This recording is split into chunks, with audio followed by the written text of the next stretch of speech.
Good morning. Good morning, LinkedIn Live. We're live. Good morning, Samantha. How are you Good doing? morning. I'm good. I'm good, thank you. S- You? Samantha, you are live on LinkedIn. Please do not swear. I'll Just in try.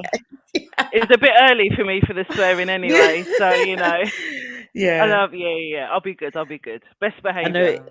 I know it's been a busy week. We were just saying, and for those of you that normally watch this, I'm not in my usual setup Yep. because my other half's working from home as well. He's in the home office. I've been kicked out to the dining room, so that's where I am. I love So it. Samantha Francis. So thank you so much Mm, for joining me, Samantha. Samantha, for those that don't know, if you check out Samantha's profile. So Samantha, you're an employee benefits specialist, right? Employee benefits HR yes. specialist, professional extraordinaire. Currently at how do you pronounce it? Is it Avanade or Avanade? Avanade. You've done well. Some Avanade. people say Avanade, but I don't know where they get from. But I Ah. work out at the moment. Yep. Currently at Avanade. So yeah, so Yes. thank you. And for those that were maybe at the ERG Leader Summit, you may have spotted Samantha, because Samantha was on one of our panels. You were on the panel around, I want to say, securing budgets and resources. Was that right? Yes. Yeah, Yeah. that's correct. Yeah.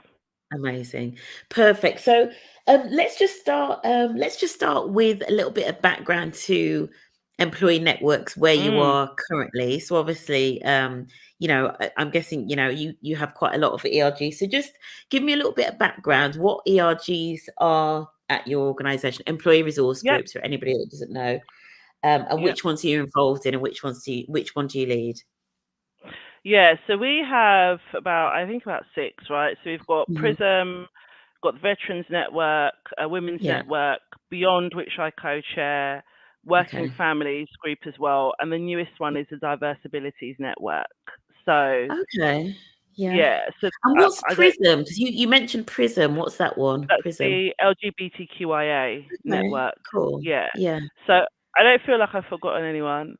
But outside, obviously, of the UK, there's more. So, Yeah. for example, in the Okay. US, they'll have Adelante for our Latinx employees, Inspire for the Black employees. So Right. it Okay. varies, but that's who we Yeah. have here in the UK. Yeah. Okay. And the network that you lead is called Beyond. So just explain that name, because I'm always intrigued about the different names and why names were chosen and all of that sort of thing. Good question, and one that I don't know why they chose that name. I think it's weird because I met one of the founders Yeah. yesterday, and we were just having a brief chat because the network Yeah. celebrated its 5th birthday last month. Wow. And Nice. it was what 3, 4 employees who came together to decide to create this Gosh. this network. So Yeah. I don't know the reason behind the name, but yeah, we are the Yeah. multicultural employee network for our employees in the UK and in Nice. Ireland. Yeah. Yeah, hmm nice. It's called Beyond. Yeah. I like that. I don't think I've heard that one before, actually. Obviously, I've heard of lots of Embrace networks and Yeah. Reach networks and, Yeah. but yeah, Beyond. I like hmm that. I really like Yeah. that. And Different, and isn't it? just yeah, and you mentioned that yours is like the multicultural network. So Yeah. do you also look after faith within your network as well, or is it just race and ethnicity? Just as Uh, a question. Faith has come up. Yep. Okay. So obviously, Eid, Ramadan, we celebrate those things. We Yeah. don't shy away from them. Yeah. I think historically, faith has been something that previous firms have not wanted to touch on for one reason or Okay. another. Mhm. It's an integral part of people's identity, right? Their Yeah. culture, their upbringing. Yeah. So to not acknowledge that is a Yeah. bit of a failing. So yeah, we do Yeah. we do faith as well.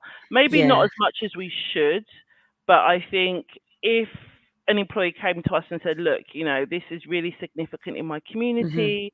I would like to raise Mm. awareness, shine the spotlight." Of course, Yeah. we're always Yeah. open to learn. Yeah. Yeah, always open to Yeah. learn. Yeah. And you're right, because faith is a massive part of a lot Massive. of cultures. I mean, for starters, some faiths, there's this term, I don't know whether you've come across it, ethno-religious. So actually, so for Yeah. example, if you think about, like, say, the Jewish faith, or even Yep. say Islam, in some cultures, it's almost Yep. like an ethno-religion, like it's almost tied to ethnicity Yes. to an extent, Ethno. right? So it's hard to separate them sometimes. But I think you're right that a lot of organizations do shy away from religion. But for a lot of cultures, so for example, even say for the African diaspora, whether you're in Africa or Caribbean in particular, it's a massive part of the culture. You know, when you go to the Caribbean, it's, you know, Christianity is a huge part of the culture, right? Huge. And you know what? I love that word. I've noted it down, ethno Hmm. religion. I'm gonna Yeah, look at that later. But it I think the failure to not celebrate faith yeah, just really goes to show that you don't have an understanding of your demographics cultures. yeah, Because like you said, yeah, it's an intrinsic part. Like growing up in a Caribbean yeah, household, Sunday school was standard, whether you liked it yeah, or not, you were yeah, going, right? yeah, So your grandparents are, heavily religious, and other yeah, members of the family too. But for me, I always remember my grandparents always talking about, yeah, Bible verses. I mean, my granddad is absolutely. still very heavily involved in the Yeah. church, so that is one of the things that I just thought about when you made that comment about ethno Hmm. religion. To not acknowledge that is, yeah, a failure. Yeah. Yeah. And also I was having a conversation with somebody recently about where some of these differences often show up as well, both cultural but mixed in with the religion, is when it Mm. comes to things like celebrating, you know, rites of passage, particularly around funerals, right? You Yes. think of the difference in how funerals and even how death is treated in a, you know, for a particular culture or religion, means that, you know, for one person it's like, oh, you know, a grandparent may have passed, etc., and they may be, you know, they just take a week off, they may not have been that close, and the funeral's a very small thing. Whereas we Mm. know, like, if say for example it's a Caribbean, you know, you've got 9 nights and you've got all of these things, and then the Yeah. funeral is a huge celebration and lots of people go and all of that. So understanding those differences, and it does kind of link to, you know, religion and how different cultures and faiths celebrate things like those life, you know, those passages of life almost, you know. Yeah, because when you think about, there's some religions where you have to be buried very quickly, right? So you Yeah, think yeah, about HR policies. Some HR yeah, policies, working practices are not going to support that again. yeah, Reason why employee networks exist is to raise yeah, these things. So there's absolutely. there's definitely more, I think, that needs to be done more broadly around Yeah. raising awareness of this subject, and the fact that Hmm. everybody celebrates and mourns things differently, right? Yeah, So yeah. definitely a good point. Absolutely. And then linking, that's a nice segue into your day job. So you've got a Mm, busy day job, right? So just yeah. explain for people that don't know, you know, what employee benefits and all of that world entails. Just explain what that is, and then how you juggle that alongside, you know, looking after the ERG. Yeah, so employee benefits are essentially all of the things that you get as a benefit. So your medical, your Yeah, dental, your life, critical illness policies, all yeah, of those sorts of things. But then moves more broadly into, you could think about like EAP schemes, right? yeah. Financial well-being products. The idea is we don't just put these benefits in there and run with it. It's about ensuring that they remain fit for purpose, fit for our Hmm. demographic. The employee requirements, maybe requirements is not the right word, but employee expectations have changed over the last 2 years. More Right. broadly across all firms, they want more. Okay. I think Yeah. COVID was a turning point for lots of things, for lots of Hmm. people. And one of the trends that we've seen is, employees are asking for more. They want us to take more Right. responsibility. They want us to open Okay. their benefits to family members, grandparents, parents. So Right. it's about being conscious of that, thinking Hmm. about scheme design. Some things are working. Do we need to tweak it? Is this vendor still any good? Are there new things coming into this market? Mm. And then thinking about cost, right? Is this still cost effective? So it's doing things like market reviews, benchmarking. But also one of the other things And where I've seen a synergy between the ERG role and my role is when we think about the equity of benefits, right? So Right. wherever you are, you should have the same access to benefits. So if you were to call up, a vendor today and I was to call them up tomorrow, Yeah. we should have the same experience. We should be treated the same. And Yeah. what we have found over the last few years is that in some spaces, unfortunately, some vendors are not really concerned with meeting the needs for the entire demographic, right? And Right. it's a piece of work that I done, really supported by my bosses, which was wonderful, to ensure that specifically in the mental health space that they do more. Because I mean, it's a conversation for another time, but mental health providers on the whole don't have a lot of counsellors who represent all Yeah. demographics. Yeah. It's a very, very small number. And in fact, entering into conversations with some, I've had some really kind of challenging conversations. I remember one saying, well, all we care about is experience. I was like, yeah, Wow. but what about people who want to speak to somebody with, lived Yeah. experiences or shared Yeah. experiences or, Yeah. cultural understanding? That, like I said, that's probably a conversation for another day, but that is a real kind of spotlight, I Yeah. think, for any firm who's providing mental health resources.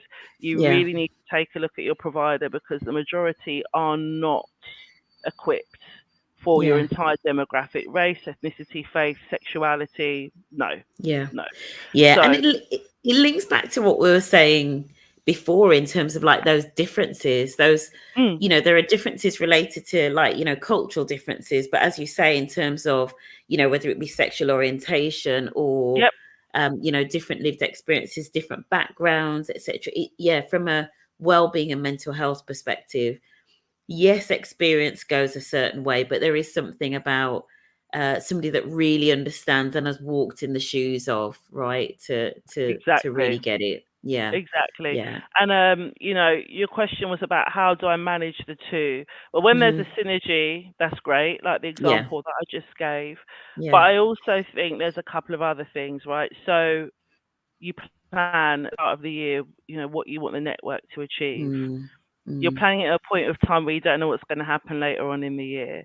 There are things that could change that, so you have to be able to pivot. So, for example, yeah, if there's something you wanted to work on but you don't have capacity because the day job is super busy, ask yeah, somebody else in the network if they can pick that up for you. yeah, Or alternatively, see if you can push it out until later in the year, or in extreme cases, the next financial year, which we've had to do this year.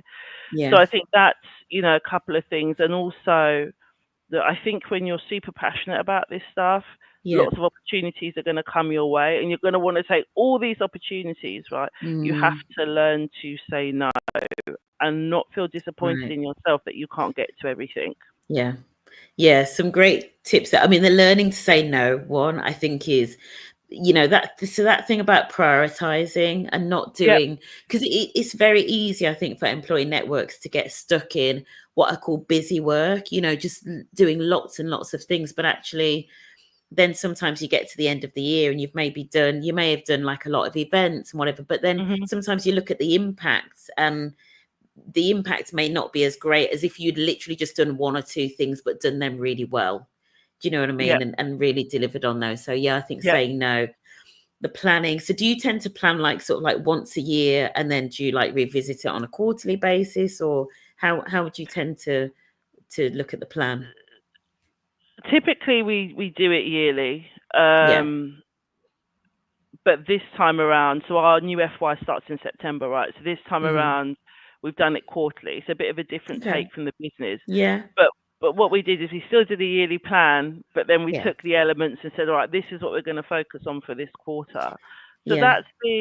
it's been really handy to Mm. do that, because then we looked at it and thought, well, actually, we've got quite a lot for this quarter. Let's see if we can Yeah. push some things out. Yeah. Being mindful of, for us, it's the start of a new FY, new Yeah. objectives for people in their day jobs. So maybe let's push some of the heavier lift stuff out to next year. Yeah. And also, it's that time of year people are tired. We've Yeah. worked hard. So naturally, your output is going to be a little bit lower when you're in November time.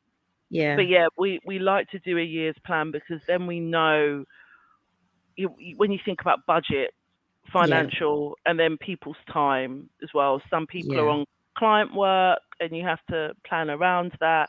There might be a big, market review or something I'm doing on an implementation. So I think, okay, I need to avoid those months because it's going to be heavy on the day job. So planning is important. Yeah, I'm a big fan. Obviously, annual plans kind of tie in with having some sort of annual budget that's a high level, kind of view.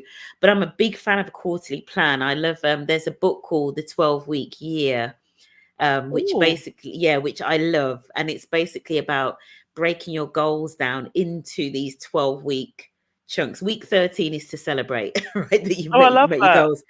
But you break it down into like the next 12 weeks. What are we going to do in that next 12 weeks? So I'm a big fan of quarterly planning. And it's a shorter horizon. So it's a lot easier to see, okay, what is actually manageable in this next 3 months, right? Yeah. So let's go back to, let me just take you back really quickly to the ERG Leader Summit, which is in September. Just your reflections on it. How was it for you? My reflections are, I was disappointed I couldn't make it for the whole day. Again, day job. But when I arrived, it was the richness of the conversation. I feel like, I think I said this to you at the end, we've needed something like this for a long time. There is nowhere for ERG leads to go and talk in a constructive environment, right? To have specific sessions, specific themes for us to sit down and talk to each other about. Also, hearing some of the panels, the power of network. I mean, networks I've always known can be powerful, but I think the lady from JLR was talking about the work that she was doing abroad with the network. I thought, I never thought about that before. So it then made me start to think about, was there an opportunity for us to do something like that? But the other thing that came out that really made me think was when I think it was the same lady said that she has more than one exec sponsor. I think she had 3. Yes. Yeah. That blew my mind. I thought, you have 3. Like, that's crazy. But then afterwards, I reflected and thought, well, if you work in a really large organization, one of your exec sponsors might not have access to everyone, right? So therefore, it's a multi-person effort. So that was really interesting for me. They were my 2 takeaways. The fact that your network power can be outside of your region, but also the fact you can have more than one exec sponsor, which I've never had before. Never had that. So an interesting concept. It is interesting, isn't it? And interesting, actually. So the 2 things that you pulled out in terms of what she mentioned, this project that they did, this washing machine project, which really involved like so many different areas of the whole organization and even abroad, globally.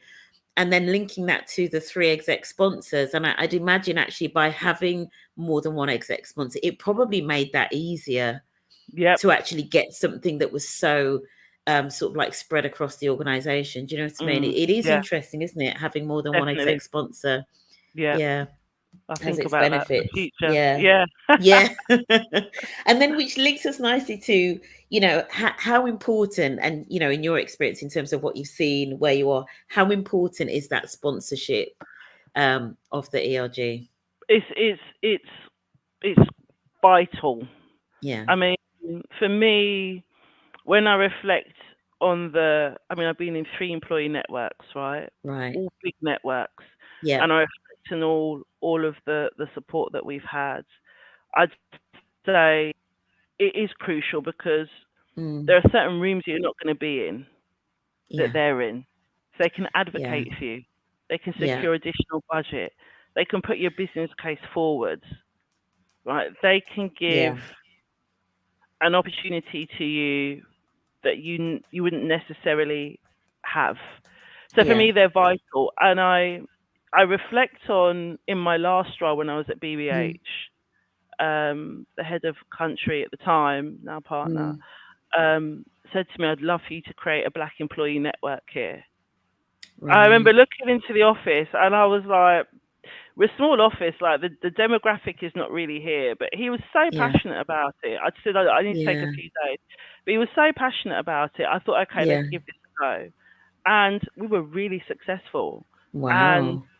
it was because of, his belief in us, the fact that he Yeah. wanted to make change. He was going into Yeah. these rooms and saying, look, they've got these great ideas.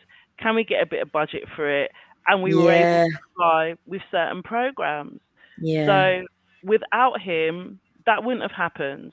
Yeah. We wouldn't have been able to make the impact that we did at all. So Yeah. crucial. Yeah. And I think that relationship between exec sponsor and network leader is a very, very important one. Hmm. So was your question about ERG leadership as well, or was it more Yeah. just about the exec sponsors? Well, a bit of both, but that point that you just made in terms of the importance of the relationship between the two. I Mm. mean, on a practical level, how do you maintain that? So, as an ERG leader, how do you maintain that relationship with the sponsor? What does that look like practically? Regular connects, right? Yeah. So when it comes to, for example, the annual planning, Yeah. once I've sat down with my co-chair, bringing Hmm. it to the exec sponsor, what do you think? Yeah. Are there any things that Yeah. you're seeing or you're hearing about that you're thinking we should do? Should we do Yeah. something differently? And then, getting their feedback on board and then taking it to the rest of the board. Yeah. It is really important that you have regular connects. And I also feel that there are things that are going to come up outside of your normal planning, right? So it could Hmm. be employee feedback or policy or something. Yeah. Again, it's important to ensure that they're always kept in the loop so that there's no nasty surprises for them when they step into certain meetings. So Exactly. regular communication is very, very important. I think at the moment Yeah. we have a monthly connect with ours, or could be Yeah. bi-weekly, one or the other. Anyway, we meet with him Hmm. regular, even outside of our scheduled time. So it's Yeah. super important for the success of the network. Very important. Yeah.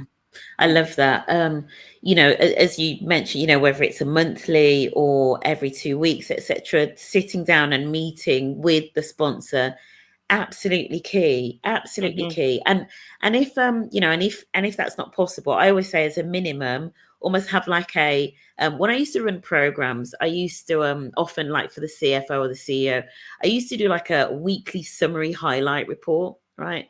And I always sort of say, even on a monthly basis, if you don't get that time with the sponsor, just jot in a little email. This is what's happened. This is what's coming up. Yep. These are some things that we maybe need your support with. It's just a one pager that they can just read if you can't get the time. But it's so key because, as you mentioned, at the end of the day, you want them to be able to advocate for you and speak up for you in rooms Correct. that you're not in. So how can they do that if they don't know what's going on, right? You've got to keep them Exactly. in the loop, yeah, You have and get to. their reviews as well, yeah, Yeah, definitely. I think the yeah. last meeting we had with our exec sponsor, we raised something. He Hmm. was like, I didn't know about that. Can we put a follow up in, for the Mm, next week and brought somebody else in so they yeah, also had awareness so we could move the needle on that yeah, particular subject that we brilliant, raised. brilliant. Yeah. And there's something about, I was on a panel last week, and Mm. somebody asked me a question about sponsorship, and it was more about sponsorship of individuals, but it's a similar principle. And one of the Mhm. things I said, you might have heard this, Samantha, the difference between a mentor and a sponsor is a mentor speaks with you and a sponsor speaks about you, right? And I want Mhm. people that are listening to this, in terms of your exec sponsor for your employee network, should be somebody that is equipped to go in and speak about the network and advocate for it, is the key. It shouldn't just be you just have a general chit chat with them every couple of weeks. And the other thing I love that you said as well is that they can often find budget for you, right? And we know that Yeah. budget is an issue at the moment. A lot of these exec sponsors, even if you haven't officially got budget as a network, they have got some budget somewhere that they can free up for a little bit of Yeah. refreshment or something, that can really make a difference. Yeah, definitely. I mean, that came up with us earlier on this year. We partnered with the charity Mentivity, and one of the things that we were really keen on doing was not just doing the technical stuff as a business, but Yeah, helping in terms of some of those wider societal issues, period poverty, right? Massive, right. massive issue. So we were like, oh, let's, buy some period products for the hub Mm-hmm. that will, help them for the quarter. And our exec Yeah. sponsor was like, well, why don't you buy enough for the year? I was like, I don't have budget. I'll find it. And he found Yeah. it. So Yeah. there now that hub has period products for the whole community for the year. People go in, they Amazing. say a code word, and they get to, access the product. Yeah. So that quarter initiative turned into a 1 year initiative, which is wonderful. Yeah. Yeah, Amazing. Yeah, absolutely. If you have a good exec sponsor and or another, senior leader that's on board, you'll be amazed what you can achieve because they will just open doors for you, correct. knock over hurdles and barriers. That's their role, right? As Yep, sponsors yep, for sure. to kind of help you. Yeah. Anything else that you want to say, particularly around ERG leadership? So, in terms of Mm. how that sometimes works and overcoming what can sometimes crop up as challenges maybe in that space. Do you know what the main? I think we've hit the nail on the head with the sponsors. That's really Yeah. important. It's Yeah. really important that you've got a good relationship. And if you don't think your exec sponsor is fit for purpose, you should change them. I mean, Yeah. that's the reality, because otherwise you're not going to see the movement. I think Mm. from a leadership perspective, it's hard.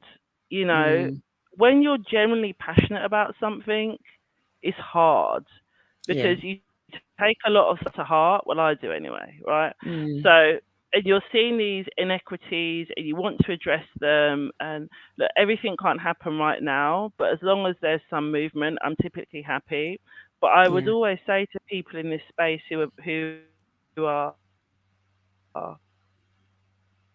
passionate, and I might be a bit controversial, right? But there are a number of people who operate with these titles who do it because they're performative, right? There's no Yeah. genuine intent behind it, and if as a genuine leader, you are going to find that frustrating, Yeah. right? But the key thing is to kind of just park that, because the work that you're doing, right, the outcome of the work that you're doing is what's important, right? Yeah. The fact that they may be getting praised for performative work, that's fine. But you know that what you're doing is coming from a genuine place. And I've heard that with Yeah. other people as well. You feel like it's just you who feels so passionate. It's not. There's a whole community, and like Mm-hmm. with your ERG Summit, that's a whole room there full of passionate people. So if you Yeah. do find that you're feeling a bit disillusioned and you're bored of this performative stuff, seek out spaces like yours, right? There are other communities, seek out the Yeah. support of people within your board, friends, family, because there are going to be times where you finish the day and you want to say a few swear words because you're so frustrated. But you Yeah. must also take time for yourself, right? Be Yeah. easy on yourself. Rome wasn't built in a day, right? So Yeah. you Yeah. definitely have to be mindful that, as you said before about burnout, you don't burn Mm. out, right? That's Mm-hmm. not good for anybody. Yeah. So it's just really important you take time to look after yourself and just know that what you're doing is good work and it's going to make a difference Yeah. to the right people. Yeah. Absolutely. Yeah, some good words there, Samantha, because the risk of burnout is real for one. The risk of Real. burnout and the risk of frustration, real Yep. frustration, whether that be, as you say, with maybe other individuals that are around you, and you're like, are these It people is. really Yeah. on the bus? Yep. But also frustration with the pace of change, it's going too slow. Even I get this. I sit on a few boards and I have these conversations with other people and I'm like, I can see it moving, but it's so slow, but we have to remember these cultures have been built up for years and years and years. So they're not going to change overnight, right? There is an Exactly. element of that. Yeah. Just chip away, chipping Yeah. away, chipping away, and eventually, it will break. It's not Yeah. overnight. Anything to do with culture change, policy change, Yeah. really making a business think about maybe we're not doing something right here. All of that is going to take a long time, and it might not happen until long after you leave somewhere. But at Yeah. least you've started that ball rolling, right? You've Yeah. set the Exactly. foundation there Yeah. to build. Amazing. And so finally we're gonna wrap up. I think we literally have like 1 minute or two to go. Biggest learnings for you as an ERG leader, if we haven't covered it already, what have been some of your biggest learnings? Look after yourself. Yeah. Find communities of like-minded people, and network where you can. Like, you know, with your summit, I think it's Yeah. important to remember that there are people out there like you. People have great ideas. Like I said, the power of network abroad. You know, there's always Yeah. learning opportunities, and don't feel disheartened when things don't go your way. There's always somebody in the ERG space who can help you if you are struggling. So they're the Yeah. biggest learnings I would say from me, for sure. Yeah. Amazing. Amazing. Samantha, we're going to leave it there because I know you have Yeah. got a busy day. Right? Busy Friday, which I don't like. Yeah. Samantha, it's been great talking to you, Thank honestly. you. And the tips in here, there's a few takeaways, and I'm sure, we'll repurpose it and make sure that the messages get out. But some of the key ones for me, that the connection with the exec sponsor, the regular touch points, the regular connections, looking after yourself. Honestly, employee network leaders, if you're watching this this morning, or if you know somebody that is an employee network leader, please encourage them to look after themselves and take some self-care and make sure that they don't feel as though they're doing this all on their own, because that is really important. Very important. Samantha, it's been a pleasure. Thank you. Take care of Thank you yourself. all for watching, and I'll see you next time. Have a good weekend. Thank you. Bye.